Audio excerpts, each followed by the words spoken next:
Welcome to Political Talk, your frontline political program where we look at governance, policies, and government.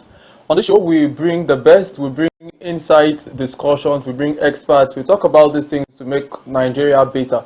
Of course, we believe in the greatness of Nigeria. Personally, I believe that this country is a great country and we are going to be doing great things.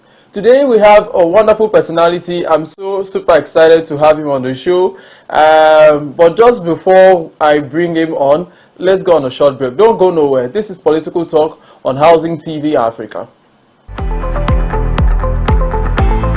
Get credible and authentic housing news at your fingertips by downloading the Housing TV mobile app. You can also join the African International Housing Show live from across the globe through the Housing TV mobile app. The mobile app features live streaming and trending housing news.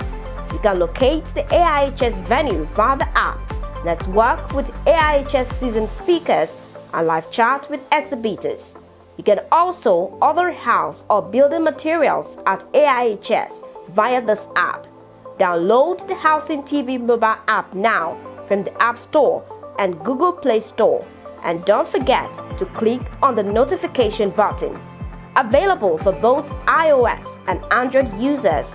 Housing TV is also on Star Times, channel 149 decoder.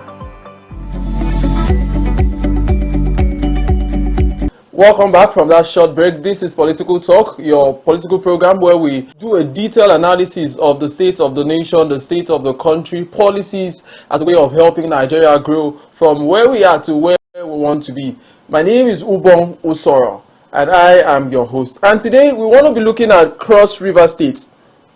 Cross River State is a state that is known for tourism, it is known for agricultural resources, it is known to have produced a lot of amazing people in Nigeria, contributed a lot to Nigeria. In fact, Calabar was one of the first places where the missionaries arrived when they came to Nigeria. So Cross River State has always played a crucial role in Nigeria. And today I have my very own brother who is the Deputy Chief Press Secretary to the Governor of Cross River State, a journalist, a veteran journalist himself, and I'm so happy to see him, Mr. Edem Darlington. You're welcome to Political Talk on Housing TV, channels 149 Star Times. Edem Darlington, he's happy to see you. How have you been? It's been a long time. Thank you very much for having me, my friend and my brother, Sarah. It's really a pleasure to see you. Good morning, Nigerians. Good morning to your viewers all over the world. Yeah. So let's start with, let me start on a lighter note. How's it been transitioning from full-time journalism to being in the government house daily now? How's it been? How's the transition been? Well, the transition actually hasn't been easy. You have to realize that suddenly you move from actually speaking for the people, working for the betterment of Nigeria and for Cross River State to actually being saddled with the responsibility of proving, your critics wrong, in the sense that what you were, forcing government, telling government, advising government to do, that you can actually do it. Well, incidentally, my position is that of media management around the person of the governor. So it is not really so much of, and I'm not put in charge of any implementing agency. And what I'm trying to say that I do not have oversight or direct power to implement any policy or program of government, but only to speak for the government. But at the end of the day, it's still the same responsibility, because you have ability and reach to talk with policymakers, talk with change agents within the corridors of power. Okay, so I know you that you are a very vocal person. I know that you are somebody that you want things to be done right. And you spoke so highly of the governor. He's been in power for some time before he went into power. Do you think he's the same person you advocated for before and now? Because people say people change. Has he changed? Is there something that has changed about him? Well, I'm as surprised as you are too, because the person of Senator Prince Basil too that we knew, that I knew some years ago when He was in the House of Reps, later moved to the Senate. Incidentally, happens to be the same person as the governor. You know, the man still meets people on the streets, still see those who he knew on the streets, and he called them by their names. So he still had the same number he had when he was in the House of Reps, the same number is what he's still using. So he still reaches out to the poor, the less privileged, the normal people you see. So there's really nothing that has changed about the governor, except that these days he happens to work extra time because of where he wants to put Cross River. So he works overtime, and sometimes I get worried that he is working too hard, especially for a man of his age. I think the governor has remained the same, very cool-headed gentleman, very sympathetic and very compassionate person that he has always been, that people know him to be. And so nothing much has changed, except that he wants to see a better and greater Cross River. Okay, so let's talk about security and law enforcement. Before I left Cross River some 2 years ago, there was a lot of cases of kidnapping, criminality, and all of that. How has it been since you came into governor? Well, I think that what the governor has done is very clear. It's very clear and visible even to the blind, because and the governor came in 18 months ago, and the security situation in the state was something that we as Cross Rivers will not want to talk about, because it provides no place of glory for us in the past. There's no place of pride, in that ugly past. But we can now look back and say, look, within the past 18 months, the governor came in, and whatever he did, we all do not know, but the magic, whatever magic he was able to perform, or he has been able to perform, still surprises many Cross Riverians still today, because we do not know how the man has been able to tackle the issue of insecurity, of kidnapping, of waterway crimes within the maritime sector. Our maritime sector, our waterways was not safe. We had incidences of kidnapping almost on a weekly basis. We had kidnappings, doctors in Cross River State were going on strike almost every month, because almost every month their members were kidnapped. And at some point, the chairman of NMA in Cross River came out and said, look, for every member of theirs that is kidnapped, look, that they will go on strike. And that was what happened. So the effect on that, trickle down to even the ordinary people, because each time they kidnap a medical doctor, doctors will go on strike. People will die in the hospital. Those who are in critical condition will not be able to have access to good medical care. And then it continued like that, unending. But today, the governor has done marvelously. We've never heard of any kidnapping. The crime rate in the state has completely been reduced. And because we can't say that it is completely zero, because I do not know of any place in the world where you have zero crime rate. Yeah. But Cross River State is now safe for investment, for investors, for people to come and live. And he has returned back the state, Calabar in particular, to its original name, come and live and be at rest. One of the issues that a lot of people have with Cross River is that Cross River tends to be a civil service state. Many people complain that most of the companies have left or were leaving at the time. Talk to me about the governor's role in making sure we have economic development and job creation. Because I know the former governor did a lot. The garment factory, he created a lot of things, just to make sure that people could have what to work, trying to make government get into that economic space. How have you at that? How's your governance looking to that Cross Riverians have what to do? Well, I think that narrative has changed over the past 18 months. Yes, I agree with you that the immediate past administration did its best, but the governor, Prince Otu, coming in, he had promised Cross Riverians that, look, I am not coming to embark on any white elephant project, but I'm coming to build on the gains of previous administrations.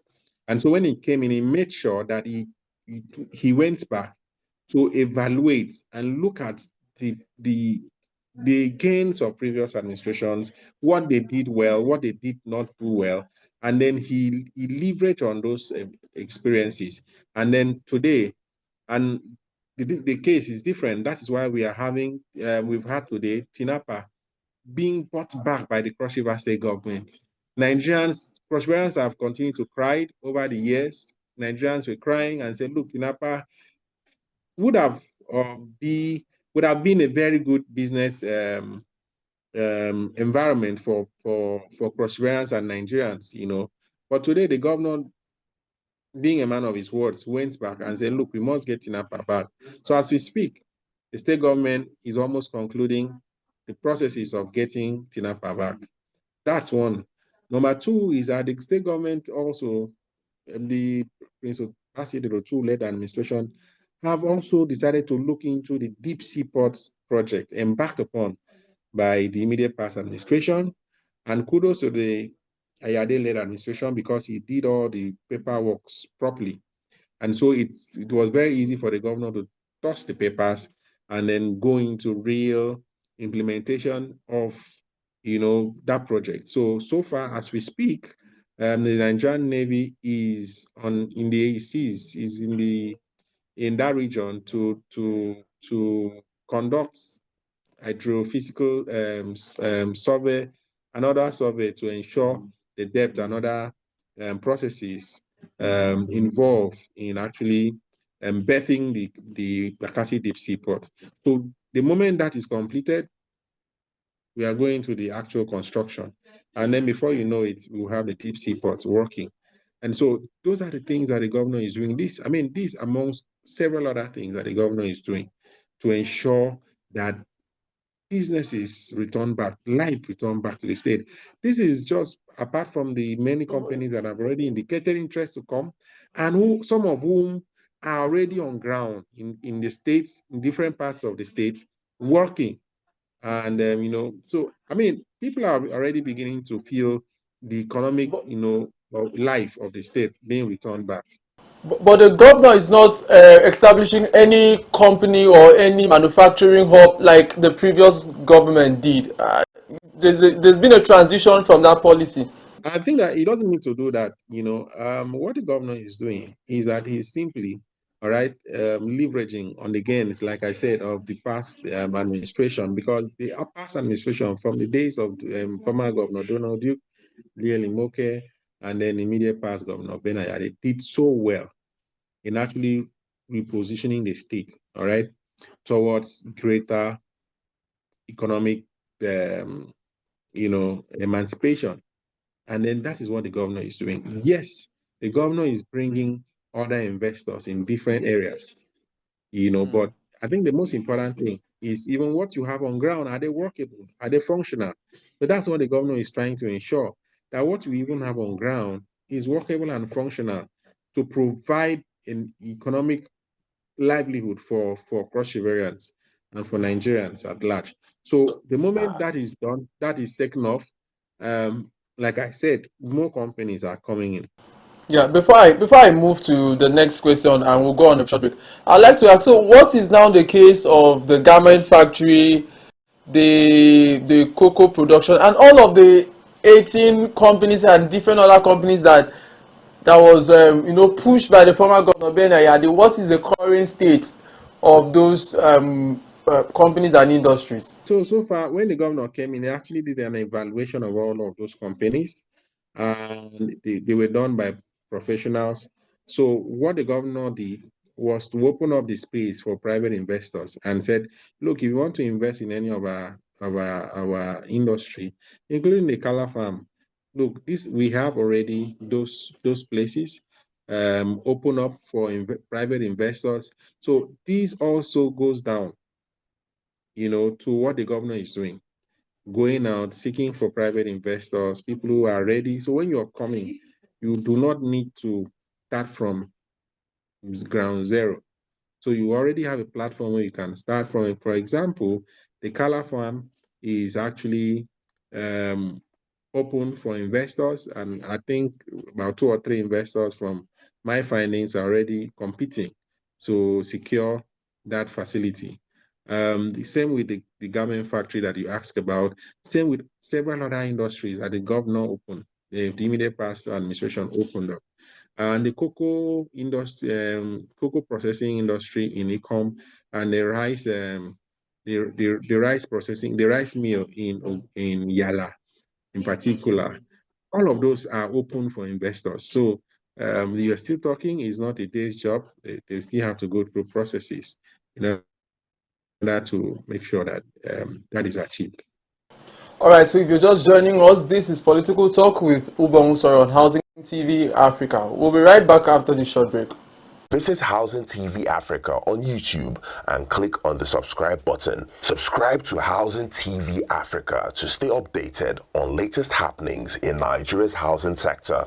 Follow our social media pages, like and share our posts on Facebook, Housing TV Africa, on Twitter, Housing TV Africa, Instagram, Housing TV Africa. Join the conversation and keep up with latest housing updates.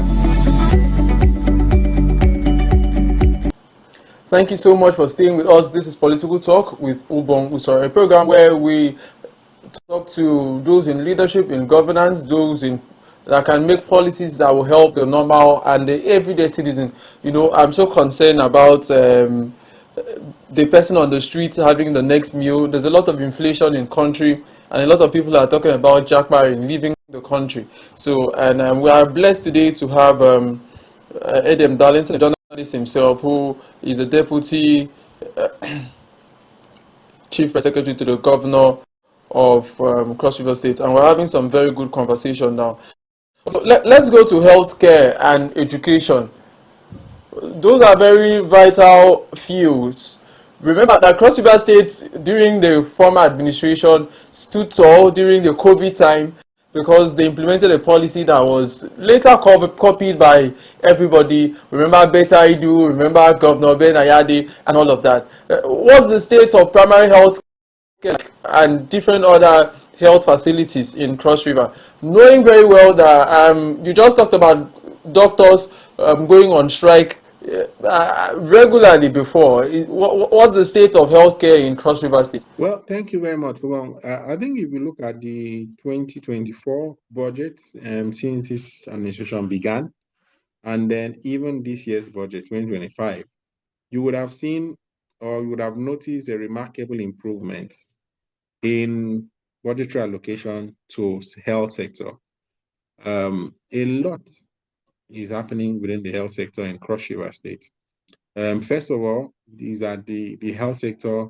All our health facilities is facing very serious, first lift. The governor thought it wise to actually make sure that structurally our health sector looks like what it really should look like. Then we've had also situations where the governor has approved, made provision or approval for purchase of very important, equipment in order to take care of Cross Riverians. And also, this is as a result of the increase of budgetary provision. And also, the wife of the governor is already doing so much in that direction. His programs are everywhere on the national TV and newspapers, where he's touching lives, the elderly, widow, children. She's doing a lot in that direction.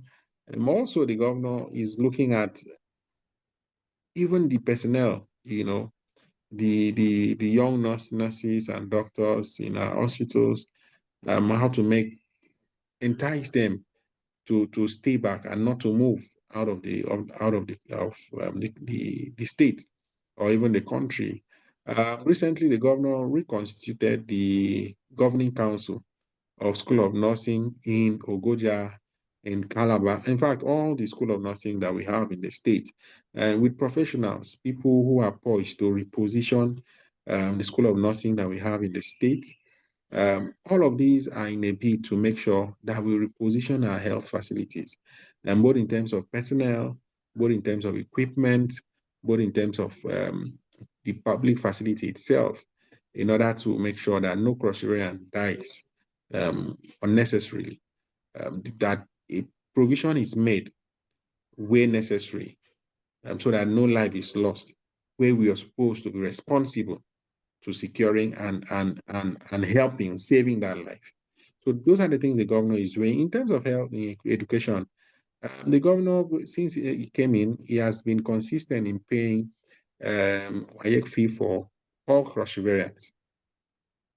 As long as you're a Cross-Riverian, you're here, you want to write your WAEC, the state government pays for you. Last year, the government spent over 400 million naira to secure WAEC forms for our students. This year, the same thing has happened. I think this year the number has even increased. So those are the things that the governor is doing. And all of this is done free of charge. The students are not supposed to pay a dime. The governor has also announced tuition free for students, I think in primary school and then junior secondary. So as students are going to school, you're not supposed to pay any tuition. So the programs are not there are some programs of government through the Office of the Wife of Governors and others who are providing free books, free school bags, back to school items to students. So all of these help to complement what the state government is doing. So you cannot quantify the burden, the load, that such gesture has removed from the parents of these children. Let's go to one aspect that Cross River State is known to be a major leader as far as Nigeria is concerned: tourism.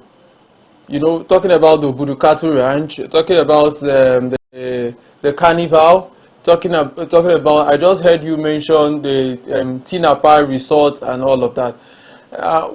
What are the plans towards tourism?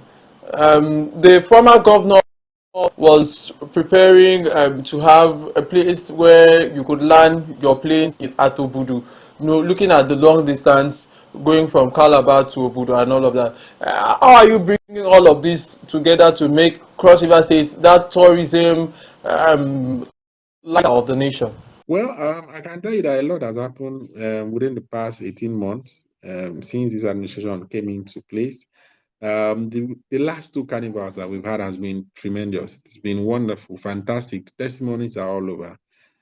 People have attested to the fact that, look, especially last year, we've had more sponsors coming into to partnership with the state government to sponsor the Calabar Carnival. You have Arise IPPS, so many of them, you can name them. And then for well, the Minister of Livestock recently visited the ranch, and then he announced that the federal government, we as designated the ranch, the Budu Mountain Ranch Resort, as one of the places where the federal government will invest heavily in livestock, cattle ranching, cattle rearing, where the ranch will have a special section reserved for cattle rearing. And if you know the topography, the temperature of that area, you know that, there can be no other option.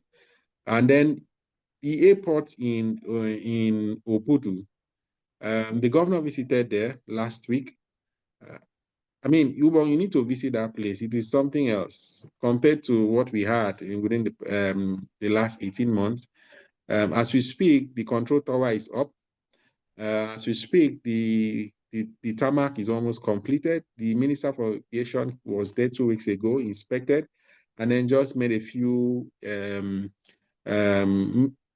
things that they will have to meet. So those are the things that the governor has been able to do. The airport in Obudu is almost completed, and once that airport is completed, it's going to save as evacuation corridor for most of our high, because it's actually a cargo airport, all right? It's not, it's actually a cargo airport. So name it, our rice that is being produced in Ogoja and Yala, the cocoa in Boki, in Ikom, in the central part of the state, will be exported through that airport outside the country. So that airport is critical, not just to Cross River, but also to the development of Nigeria. Let me take you the last question before I allow you to give your concluding thoughts. Dates. How have you been able to service dates? There's been a lot of complaints that Cross River State don't have oil wells again. There's no money. The state does not have money. At least I've heard a lot of people in power say this. These states, Cross River, we don't have money and all of that. How have you been able to talk about that and manage with the monies that are coming from? Have there been increased revenue from the state? Have you been able to manage, or are they borrowing to fund all of these projects that you are mentioning to us? Well, let me say it very clearly, up till date, the moment since the governor came in, he hasn't borrowed 1,000 naira from any bank anywhere. The governor recently reconfirmed that in his media chat with journalists in Calabar recently. And there's no, with all of this that he's doing, it is clear that the governor is doing it because he loves the state. And let me also mention here that the governor, when he came in, the Cross River State government was owing so much to the tune of over 270 billion. As we speak, the governor has paid over 60 billion naira of that debt. This is apart from the 10 billion naira he has released for the payment of gratuity, the first phase of that payment.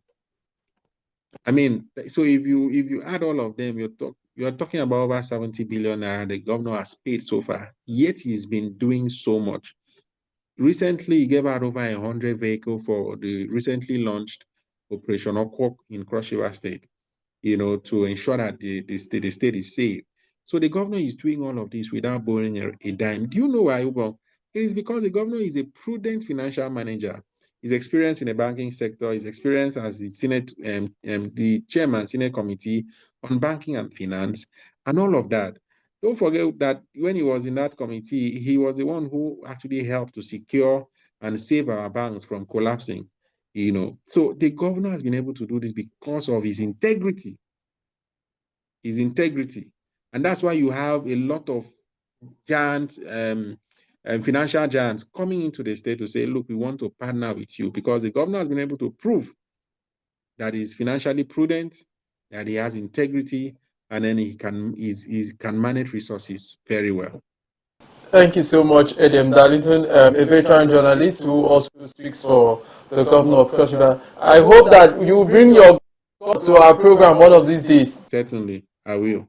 Thank you so much. And that's the size of our show, people. Keep watching Housing TV Africa. My name is Ubong Osoro. Do have for yourself a wonderful day.